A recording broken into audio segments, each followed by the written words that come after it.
MIM पक्षाचं पतंग चिन्ह गोठवण्यात यावं अशी मागणी शिंदे सेनेचे मंत्री संजय शिरसाट यांनी केली। या संदर्भात त्यांनी निवडणूक आयोगाला पत्र दिले। मकर संक्रांतीच्या काळात मतदान असल्यामुळे रंगाद्वारे प्रत्यक्ष अप्रत्यक्ष प्रचार होण्याची शक्यता आहे, त्यामुळे निवडणूक आचारसंहितेचा भंग होईल असा दावा संजय शिरसाट यांनी केलाय।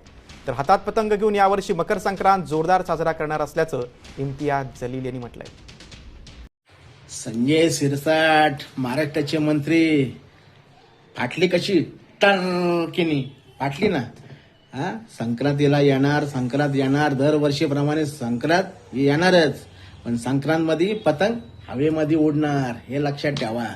दास्ती घेतली तुम्ही, त्याच्यामुळे संजय शिरसाट तुम्हाला आताच मी विनंती करतो, एमआयएम पक्षामध्ये प्रवेश करा। आमचे महाराष्ट्राचे अध्यक्ष माजी खासदार इम्तियाज जलील साहेब यांच्याकडे जावा आणि पक्ष प्रवेश करून घ्या। जे काही थोडं पाय उरलंय ना महाराष्ट्रामध्ये तुमच्या मंत्र्यांचं आणि तुमच्या पक्षाचं, तेवढं तरी शाबूत राहीन।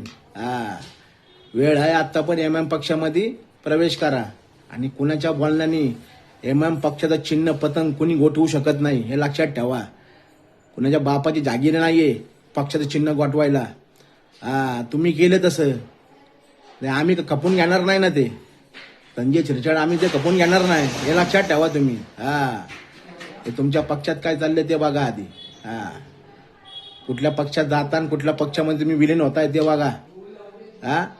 खोके सरकार, खोके मंत्री नका जास्त बोलायला लावू। हवेमध्ये पतंग उडणार 100%। बॅरिस्टर असुद्दीन ओवैसी साहेबांचा पक्ष आहे तो। संविधानाचा विचार करणारा, संविधानिक बोलणारा हे लक्षात ठेवा। चांगलं चांगलं केंद्रातले सॅल्यूट मारतात त्यांना।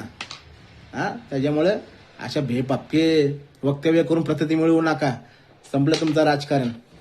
आलं आमचं एमआयएम हे लक्षात ठेवा। जय हिंद, जय भारत।